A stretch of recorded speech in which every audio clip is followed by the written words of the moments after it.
Yes, that's great. Thank you. Great. Good morning, everybody. Can everybody hear me okay?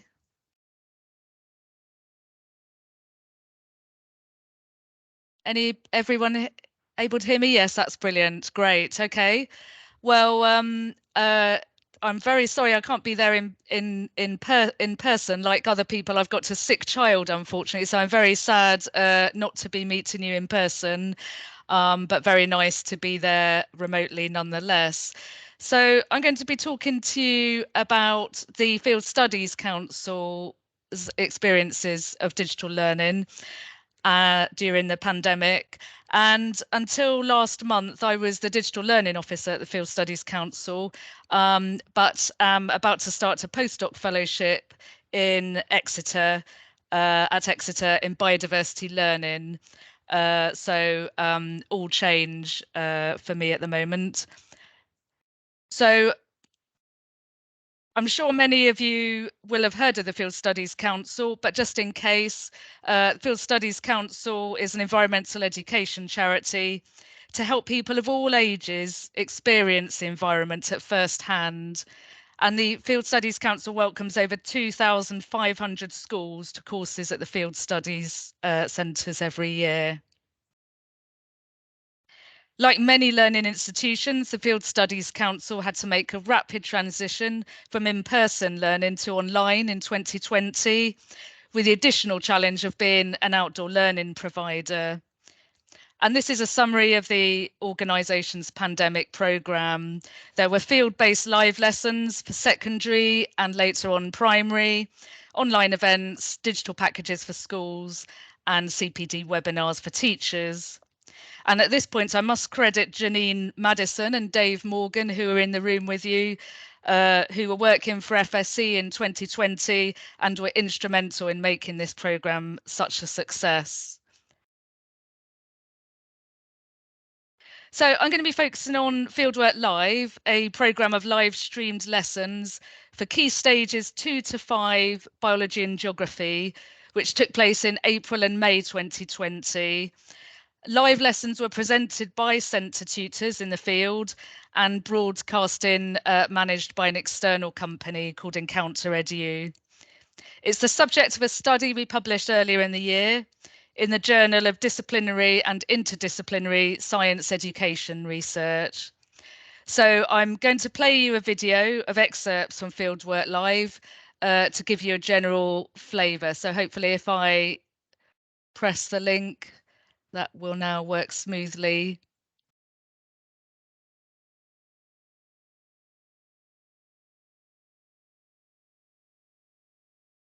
Bethan, just to say there, it looks at this end as if you haven't taken control of the slides. So here you're still on the first slide.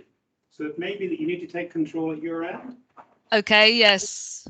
Oh, very sorry to hear that. Okay, how is that now? We're on slide 5 now. So I think if you want to show the video, it should be on the next slide. Yeah, so I'm just going to go back in that case. So sorry about that. Can you see the previous slide now, the overview of the digital school provision? Yeah, slide 4. Great. So that's just so that you can see what I was just talking about. So sorry about that. The DOI for the publication, Simon, I think it's at the end of this presentation. Okay, so if I click on the video now, and if I enlarge the screen, can everybody see that's okay?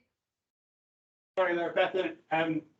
If you can actually go to slide 6, and the YouTube video should actually be in the PowerPoint file. And oh, I see. Be able to play that rather than oh, yes, here we go. I see. Give it a little second, and then if you click on that, it should play for everyone. This plans very well, right?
Great. So hopefully that will just give you a general flavour of what Fieldwork Live was like.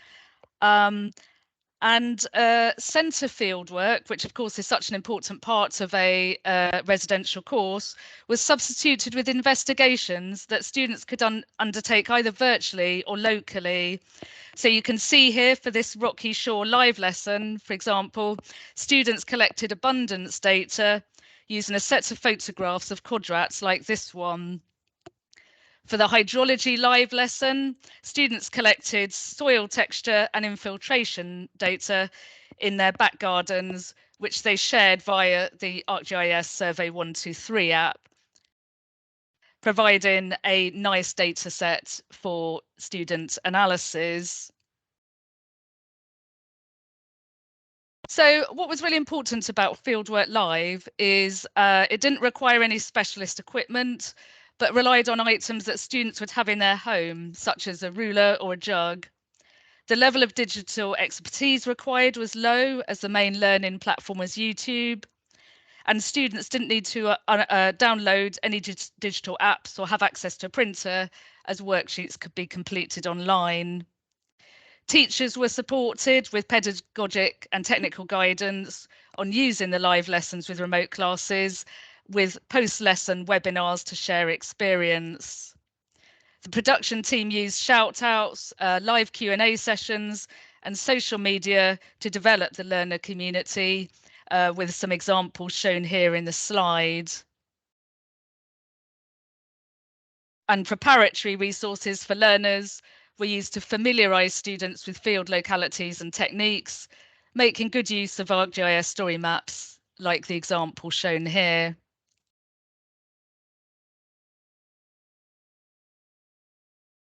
So in this study, we were interested which elements of the TPAC framework were covered in the pedagogic design of Fieldwork Live.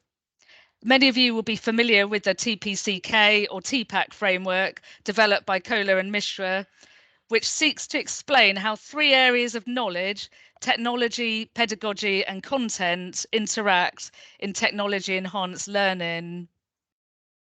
The TPAC framework aims to develop our understanding of the complex web of relationships between content, pedagogy, and technology, and the context in which they function.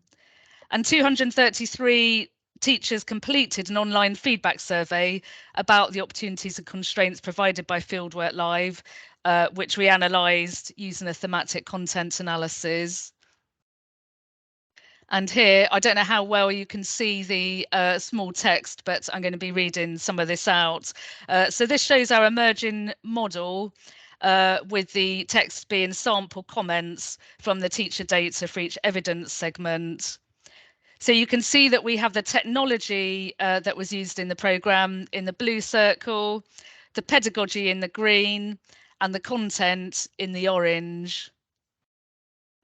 If we start on the right, we have how technology was applied to content. So, for example, the evidence we had here were how the story maps helped to create a sense of place, and how the demonstrations in the video helped students to visualize or understand content or processes. At the bottom, we have pedagogic content knowledge, the relationships between one's subject expertise and how to teach it. And we know that secondary school teachers tend to have poor self-efficacy for fieldwork teaching, and participation in Fieldwork Live helped to address this as a form of CPD. This was not an intended outcome of Fieldwork Live, so it's particularly interesting. What we do know is that 44% of the participating teachers in the survey were new to the Field Studies Council, so had not been exposed to the organisation's fieldwork expertise before. And it's also worth pointing out that coming on a residential field trip in a normal year with a class is probably also a form of teacher CPD. It's just not one that has been captured, so perhaps this should not be so surprising. Finally, we had substantial evidence in the data that participation helped teachers to learn how to combine the pedagogic content with the technology, which is where we have interactions of all three themes in the centre. And the way it did this was by providing digital resources or examples that the teachers would use again in their practice. Now, in terms of the negative aspects, a minority of the teachers were unable to participate fully due to technical problems, which partly relates to the fact that live broadcasting was at the time a novel technology for the organisation. Audio quality is an ongoing challenge for outdoor filming without access to expensive high quality lapel microphones and recorders. There were some issues specific to the pandemic learning environment and also to the tools used for interactive learning. For example, the live chats, which were at times very difficult to moderate just to the sheer scale of participants, because it really was a considerable involvement. So as well as a teacher survey, we held a discussion forum for the organisers, and this provided some valuable insights into the key benefits of live streamed lessons. So first, as I mentioned, their value in attracting new audiences, probably schools that weren't close enough to a centre to have experienced Field Studies Council before, or just didn't have the budget for a residential course. So inclusivity was a really important theme here. Live lessons are really valuable as a brief engagement tool, as a kind of stepping stone to stimulate interest in fieldwork. And it's a very novel learning environment, which allows students to contribute to dialogue in a novel way without the usual dynamics or hierarchy of the classroom. So the organisers agreed that live lessons were great, but there was also a need for a flexible package of digital learning that teachers and learners could adapt to their own needs on their fieldwork journey. So akin to a choose your own adventure book, as one organiser suggested. And rather than the usual wraparound approach that is used to digital learning, where digital learning is used immediately before and after fieldwork, the idea is that this selection box would allow us to move to a more iterative process of learning, where digital comes in multiple times along the journey. For example, for a student to learn and practice a technique prior to the high stakes data collection, but also to revise and recap on that technique later on when they're writing up or preparing for an exam. And this is exactly what we went on to do, and what my role in the FSC was very much about. We produced this selection box called the Digital Hub last year, which is a compendium of about 150 bite-sized videos, accompanying workshops, and so on. And these kind of flexible packages of content are proven to work. And we all know the power of the kind of 5-minute video in contemporary learning.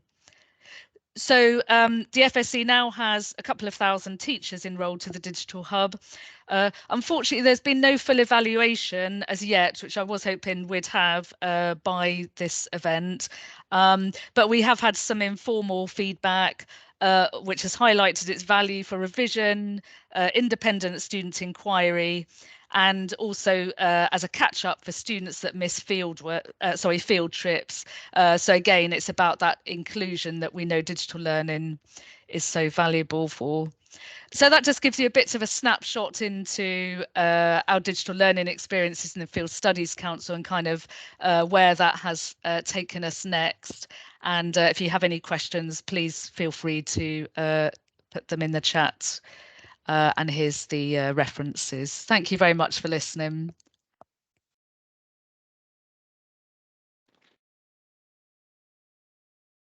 Thank you ever so much, Bethan. I'll pass to Brian. Have you been? Got any questions at all? Yes. There may be questions from the floor.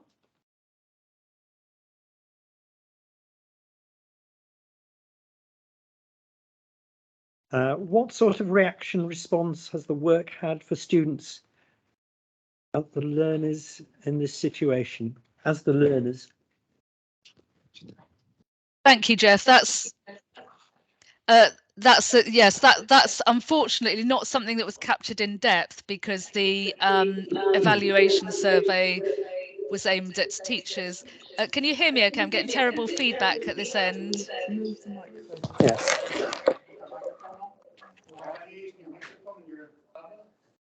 Shouldn't be on. Oh. Better if you don't. Yeah. I'll pick it up on the mic.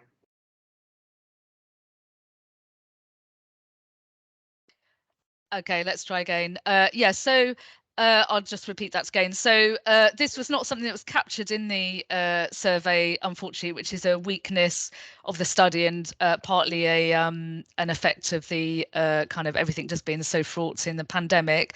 The feedback was very positive, though. Quite a lot of the feedback was via social media. And it was a really valuable way for learners to connect, particularly to other students in their class, because of course isolation was such a key factor of pandemic learning. So that's where the kind of key value was really in providing that connection and sense of togetherness and being part of a shared learning experience in the pandemic. And as mentioned before, the live chat was both a very positive aspect by providing social learning, but was abused by some learners who, of course, were at home, you know, and kind of used that freedom to put things they shouldn't on the chat. So that was, you know, kind of something that would have impacted on learners' quality of learning, but yeah, it was still a very valuable element to have. So Janine's asking, what training has FSE done to develop the digital skills of their staff? To be honest, Janine, I wouldn't say there's been a huge amount because the focus has been so heavily on getting back to in-person fieldwork, and training up particularly all the new tutors that started after the pandemic. So I wouldn't say there's been a massive amount of training. The main development, apart from the digital hub, has been that the teacher CPD webinar series has grown. So there will have been training associated with that in terms of the tutors that deliver CPD webinars and how to manage teachers' learning experience via webinars. And Alice has asked, what's the next step? What plans the FSE have to develop, expand this? So the new digital learning officer starts next month. And the focus is going to be on rolling out the digital hub more broadly, and particularly on training staff in the FSC on how to use the digital hub, because what the stage that we're at in the FSC is that we've produced the digital hub, we've now got this really good compendium of digital resources, but centre tutors still have quite poor awareness about this. Teachers have poor awareness about it, so the next step will be more about embedding this into the organisation. And what's been interesting, actually, which I didn't mention, which is worth saying, is some teachers actually really want that traditional package of an off-the-shelf digital module that they can just, you know, is something they can just present in class, and doesn't require that kind of tailoring to the class. So I think there's a bit of a learning curve for teachers in terms of how to use a selection box of digital resources. It's definitely good practice. But I think there's a kind of cultural shift required in terms of teacher confidence about using digital resources and incorporating bite-sized resources. So I think that would be very much a focus as well, is training for teachers on how you incorporate bite-sized digital in an iterative process into lessons.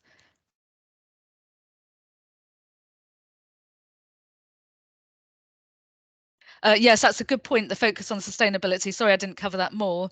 I wouldn't say this is something that has really become a major issue in terms of technology enhanced learning and schools. Obviously, there is a focus on sustainability in schools in terms of what happens in the local school environment, or forest school or other environmental education in the school. But in terms of its interaction with digital, that's not really happening, or fieldwork, because schools tend to either stay locally for fieldwork and deliver all their fieldwork quite close to the school, or they have a residential trip to somewhere like a field studies centre. Now, what they don't tend to do is go overseas very much. Obviously, there's still going to be a carbon footprint issue with a long trip, and certainly the teaching that I was doing at Slapton Lee, we had schools there that were coming from all over the country, so that is something that schools need to start exploring, and something that Field Studies Centre is very aware of, and partly why digital is taking a more prominent role in the Field Studies Council. So Simon has asked, will the FSC provide outdoor education online rather than at centres? The idea is very much a blended approach. The Field Studies Council passionately believes that fieldwork should be in person wherever possible, and that digital should support that. So the focus is still very much on in person, generally at centres, but there is a recognition that not all parts of the country are within easy geographic reach of a centre. So during the pandemic, for example, there was a new outreach programme where tutors were actually going to schools, and there are some outreach centres that are kind of not proper centres but aiming to provide learning in those geographic gaps. So, for example, Birmingham and London has these kind of satellite centres where there isn't a physical centre, but the FSC does have and learning schools there. So it's very much a blended learning approach where digital will always support the in-person rather than replacing it.